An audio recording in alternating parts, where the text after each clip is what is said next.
The volume of the cone is 50 pi cubic centimeters. Find the height of the cone. Pause this video, have a go at that.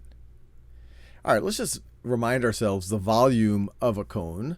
The volume of a cone is 1/3 times the area of the base, which is pi r squared, times the height. So let's see what we know. We know what the volume is. It's 50 pi cubic centimeters, so I'll write that here, 50 pi, and times 1/3, or it's equal to 1/3 times pi. What's our radius squared? Well, they're not giving us the radius here. They're giving us the diameter. So the radius is going to be half of that. This right over here is 5 centimeters.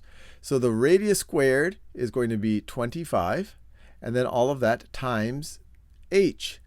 So if we want to solve for h, we would just divide both sides of this equation by all of this business over here. We would divide by 1/3 pi times 25. Times 25. We would also do it here. 1/3 times pi times 25. Of course, that all cancels out with that. The pi cancels out with pi.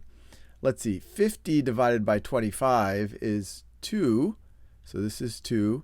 This is a 1. And all we're left with is 2 divided by 1/3. That's the same thing as 2 times 3. So that's going to be 6 on the left-hand side is equal to h. So the height of the cone, 6 centimeters. And we're done.